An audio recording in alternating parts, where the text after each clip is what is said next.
Meu nome é Thiago Pierobon, eu sou promotor de justiça do MP-DFT, tenho atuado aí nos últimos anos como um colaborador aqui da Escola Superior do MPU também.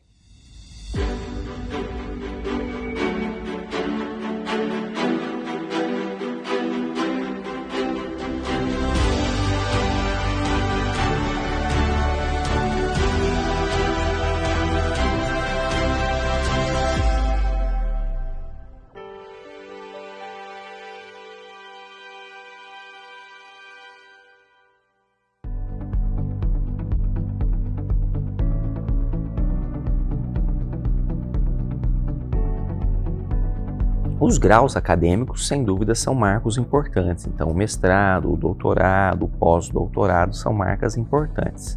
Agora, para além dessas marcas, eu destacaria que as pesquisas que eu tenho feito aqui da parceria com a Escola Superior do MPU. Então, a gente tem o livro de Modelos Europeus de Enfrentamento à Violência de Gênero, que foi uma pesquisa feita ali nos anos de 2013, publicado em 2014, foi uma pesquisa importante. E recentemente a gente concluiu uma outra pesquisa grande, também importante, que é sobre fatores de risco de feminicídio no Distrito Federal. A gente está trabalhando para em 2023 fazer uma publicação aqui pela escola numa coletânea dos artigos dessa pesquisa. Paralelo com isso, no meu pós-doutorado que eu fiz em 2017, eu abri uma linha de pesquisa específica na temática de violência contra as mulheres. Eu ainda tenho um projeto aí de a médio prazo compilar todas essas minhas publicações numa outra coletânea das minhas pesquisas relacionadas à violência contra a mulher.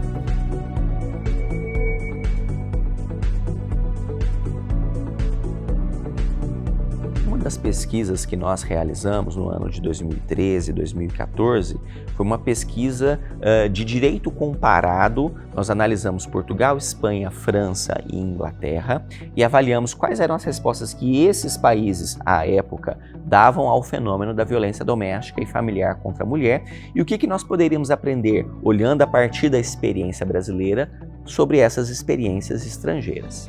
Quando nós fizemos essa pesquisa, o nosso foco inicial era muito voltado aos programas reflexivos com homens autores de violência, que naquela época eram talvez a principal política pública que a gente tinha para enfrentar a temática da violência contra a mulher.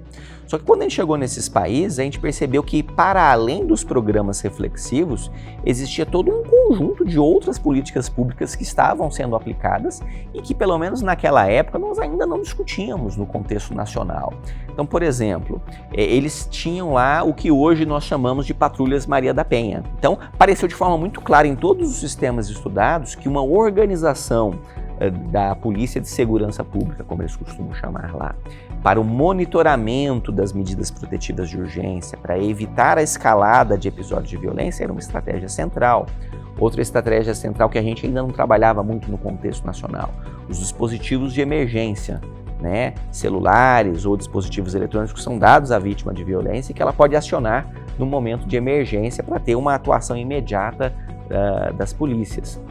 O instrumental de avaliação de risco era algo que nós não conhecíamos no Brasil até aquele momento. E a gente viu que vários países estavam trabalhando com esses instrumentais de avaliação de risco.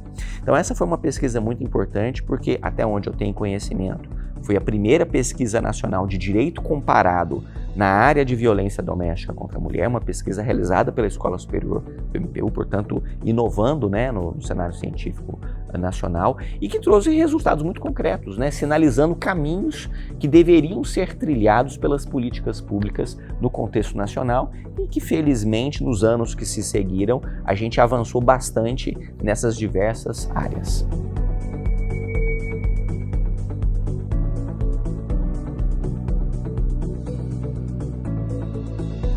Essa foi uma pesquisa muito importante para o mapeamento de políticas públicas, especificamente no Distrito Federal, mas como ela é uma pesquisa inédita no Brasil, ela teve um potencial muito grande de influenciar em todos os estados da unidade federativa. Nós fizemos uma análise de 100% dos feminicídios que aconteceram no Distrito Federal durante 2 anos, 2016 e 2017, chegamos a 34 casos.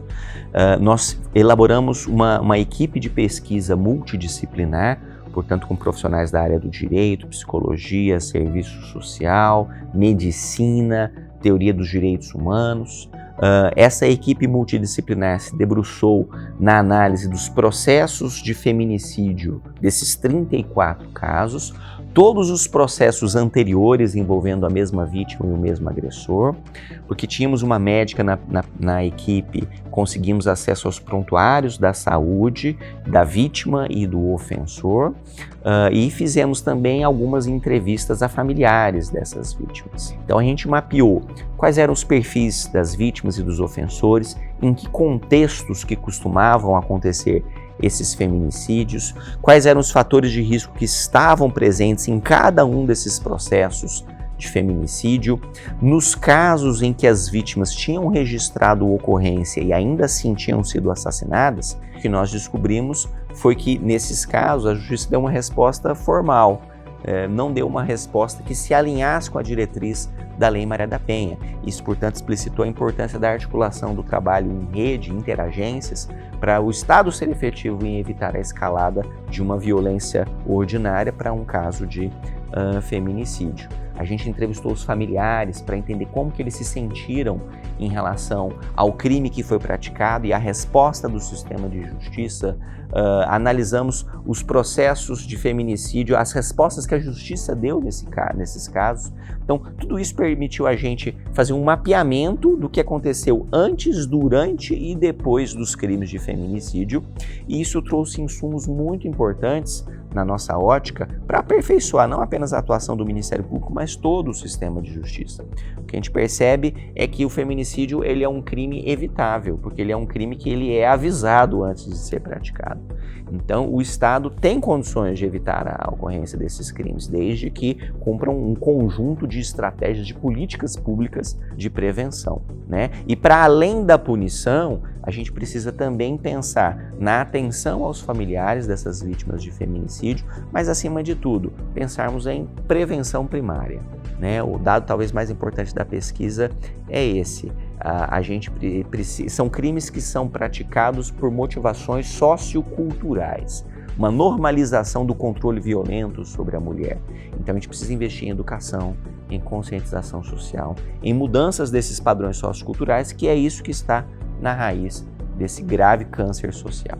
Então, dentre os fatores de risco nas vítimas, normalmente estão a dependência financeira do ofensor, ela ter filhos de outros relacionamentos, que normalmente são um ponto de atrito com o novo companheiro, ela ter uma deficiência, uma idade avançada, tudo isso é fator de risco para essa mulher. Em relação ao ofensor, o fato dele estar desempregado, o fato dele ter transtornos mentais, dele ser um usuário de álcool ou drogas, ele ter fácil acesso à arma de fogo, ele ter um histórico de comportamentos violentos e agressivos com essa mulher ou com outras pessoas, tudo isso é fator de risco, né? E em relação às violências que foram praticadas, existem alguns tipos de violências que, quando são praticados, elas sinalizam que o chamado ciclo da violência já está tão avançado, ele já está quase chegando num feminicídio. Portanto, o espancamento, o enforcamento, o sufocamento, são agressões físicas tão graves que indicam que eu já estou quase num feminicídio, né? A ameaça de matar uma mulher com o uso de uma faca ou de uma arma de fogo, que são os instrumentos mais usuais da prática de feminicídio, comportamentos de ciúme e de controle obsessivo sobre essa mulher, perseguição, isolamento social dessa mulher, tudo isso são fatores de risco que já sinalizam uma probabilidade mais elevada daquele caso escalar para um feminicídio.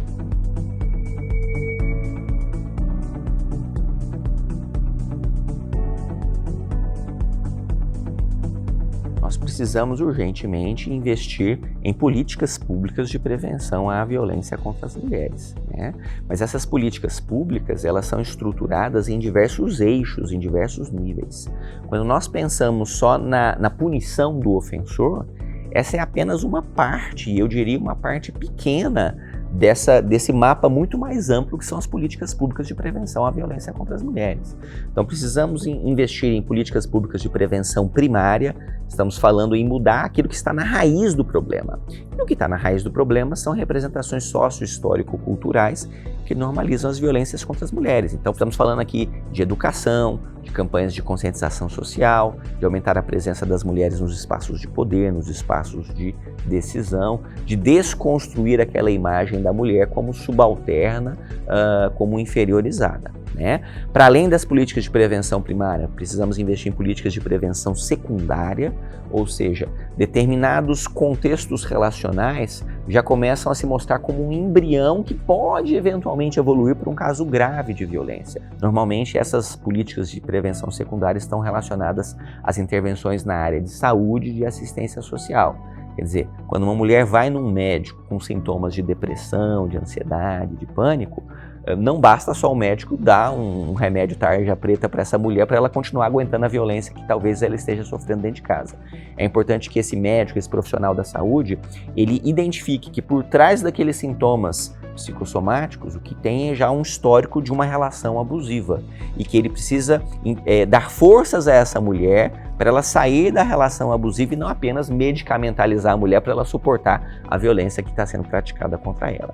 E por último, quando há efetivamente a prática de um episódio de violência, aí nós precisamos dar uma resposta a essa violência. E aqui a gente está falando das intervenções na área de segurança pública e na área de justiça, né? As pesquisas todas sinalizam que responder adequadamente a um episódio de violência doméstica também é uma forma de prevenção, porque esse tipo de violência tem uma característica de ser uma violência cíclica. Então, hoje aconteceu uma violência, se eu não tratar adequadamente aquele caso, há uma grande probabilidade de daqui uma semana, um mês, algum tempo, ter novos episódios de violência, porque normalmente essas mulheres elas vão continuar mantendo relações com esses ofensores, ainda que elas terminem a relação, se tem um filho, há algo que ainda a conecta com aquele ofensor. Por isso é muito importante dar uma resposta adequada a cada um dos episódios, porque isso pode ajudar a evitar a reiteração de outros episódios. Portanto, o sistema de políticas públicas ele é complexo, ele tem múltiplas frentes, ele é interagências, como eu disse, ele envolve educação, assistência social, trabalho e renda, saúde, segurança pública, justiça e os diversos órgãos do sistema de justiça e, portanto, é necessária uma integração operacional entre essas diversas agências públicas para que o Estado seja eficiente em coibir esse problema.